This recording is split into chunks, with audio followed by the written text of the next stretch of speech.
But after this, we had what ended up being the best match on the entire show. We had John Cena, one-on-one against Logan Paul. Cena got the monster reaction that you would expect here for his final appearance, his final match ever in Paris. Alicia Taylor gave him the greatest of all time introduction that he gets every time he comes out on TV now because Mark Nash was not there. So Alicia Taylor did it. She was the ring announcer.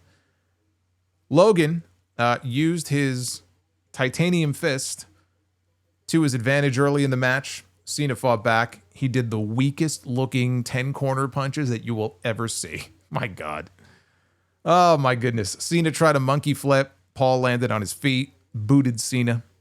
Logan came off the middle rope with a blockbuster and then a delayed vertical suplex. He was holding Cena up there for a good 5 or 6 seconds. I mean, he's lost some mass over the years, but Cena is no small man. So he dropped him on the suplex, only for a 2 count. Logan hit a leaping European uppercut in the corner. And shockingly, I was not expecting this. Michael Cole described it as Cesaro-like. I was like, come again? I was not expecting a Cesaro mention here on this show, especially in the same week that Cesaro was main eventing the other show. It was very Cesaro-like. Cena landed a series of shoulder tackles and connected with a 5-knuckle shuffle. Cena lifted Paul. Logan, though, worked out of it. He went to the apron. And he followed with his version of the buckshot lariat for a 2 count. You know, they were referring to it as the snapshot lariat.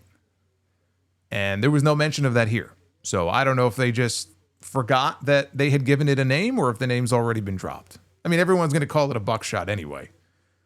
But yeah, there was no mention of it being a snapshot lariat anymore. Guess the name didn't stick. Paul went for his Paul from Grace frog splash. Cena got the knees up, and then he hit an attitude adjustment for a near fall. Cena went for another one. Logan countered into an octopus hold, and we got an Antonio Inoki mention here. Cena countered. He sank in an STFU. I believe he called it by that name. Paul got to the ropes, so we got the rope break. Cena followed up with a tornado DDT that earned him a near fall. Logan went for the knockout shot. Cena moved, though, and delivered a shoulder tackle. Logan came back and caught Cena with a zigzag for a 2 count.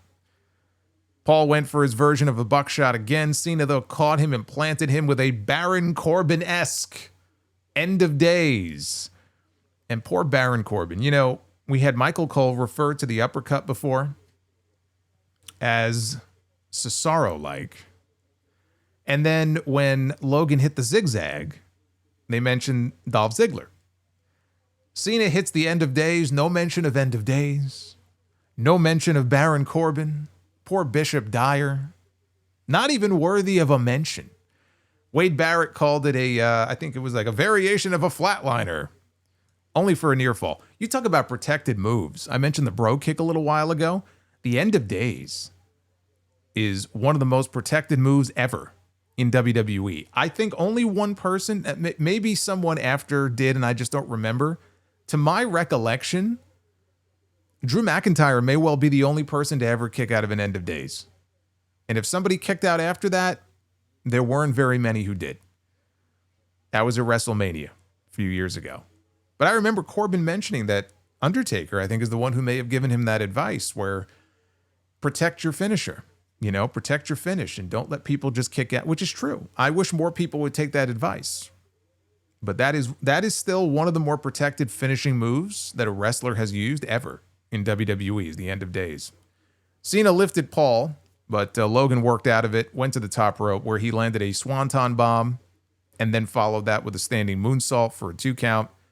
Logan hit another running uppercut. Paul went for another one. He missed, and Cena slammed him. Logan came up bleeding from the nose. Then we had, boy, you want to tell that John Cena had his working shoes on here. He hit an angel's wings. I thought he was going for a pedigree at first. He did the double underhook, and he got Logan up, and he held him there and then dropped him face first. So we had John Cena doing the Christopher Daniels angel's wings.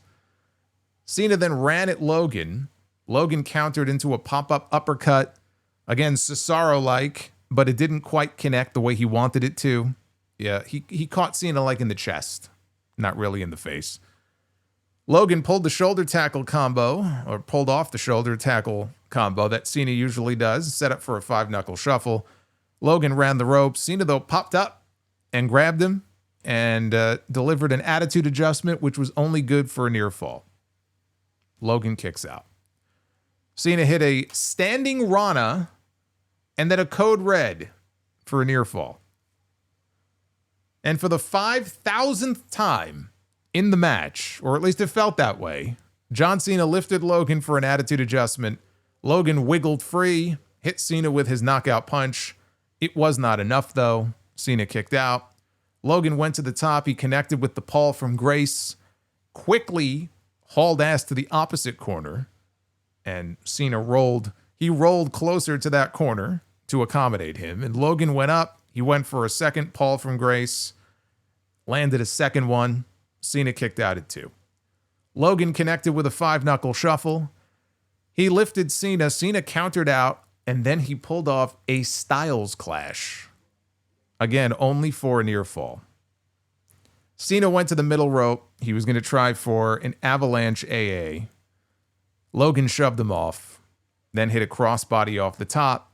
Cena caught him, rolled through, got up to his feet. He placed Logan on his shoulders and hit the attitude adjustment. He quickly transitioned into another AA attempt. Logan slipped out. At this point now, he totally is no-selling the attitude adjustment that he just got. He just got hit with an attitude adjustment, which is supposed to be Cena's finish. Cena went for a second one, right? Logan counters out of it. You would never know he just got hit with an AA. He threw a punch, I think. Cena ducked, picked him up, hit the second AA anyway. Apparently the second one knocked him loopy, not the first one. And Cena covers him, and he gets the 3 count. And John Cena wins. John Cena, as I said earlier, has now wrapped up the month of August. And in the month of August, he has capped it off by having the 2 best matches he has had all year. 37 minutes against Cody Rhodes at Summerslam. Great match. Love that match. I mean, it blew away their WrestleMania match with a bazooka. Here, a few weeks later, he comes out here with Logan Paul, who does not have the level of experience that a Cody Rhodes does, and he has a 26-minute match. That wasn't quite the banger that the Cody Rhodes match was, but I still thought it was an excellent match. And again, imagine what we could have had.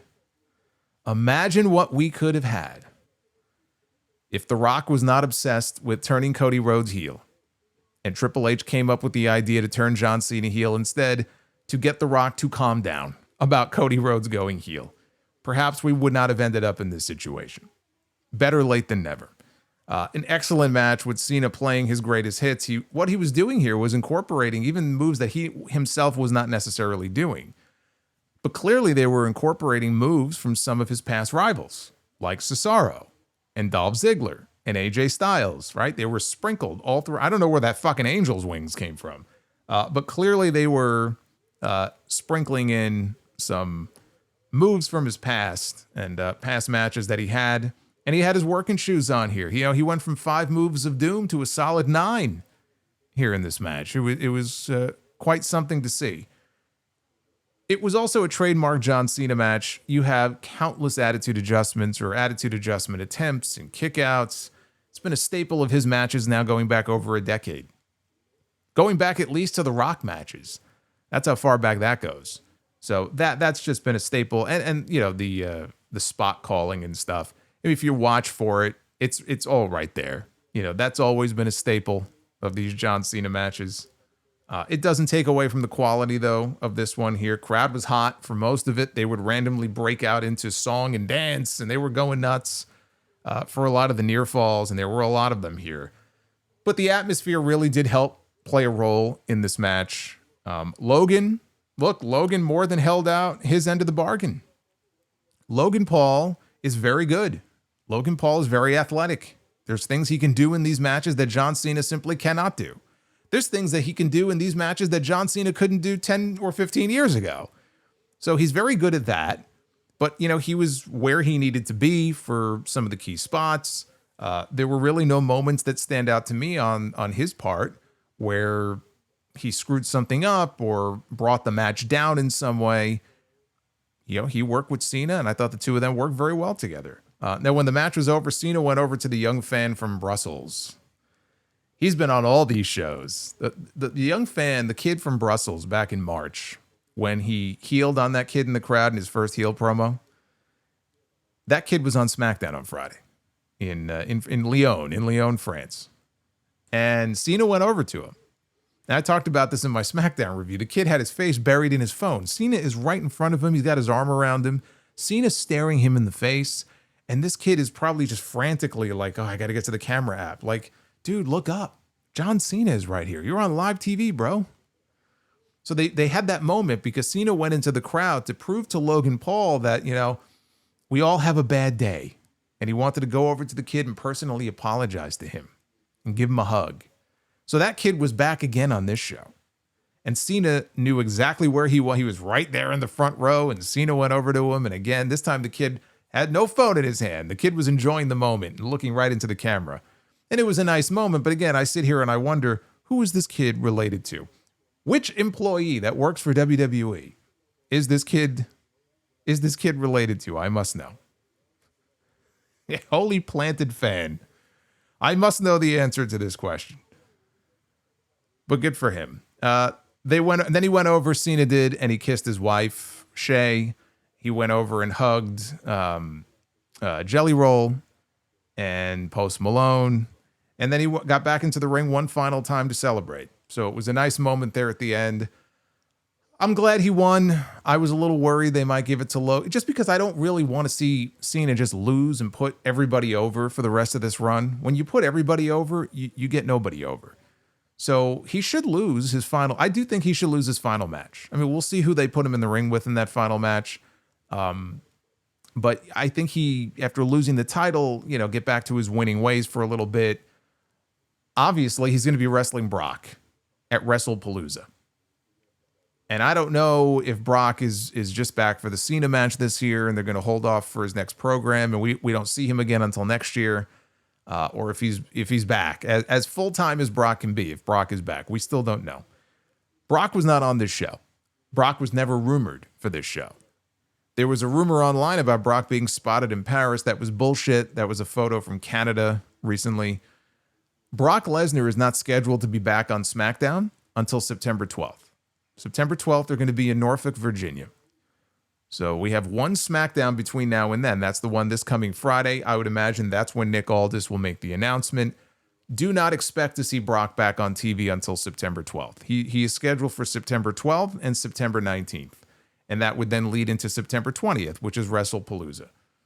So we'll have to wait and see exactly what the explanation is of Brock being back. When and if we get to hear from him. I thought we were going to get an explanation for why he attacked Cody Rhodes when he feuded with Cody, and we never got one. So I'm not going to assume that we're going to get anything.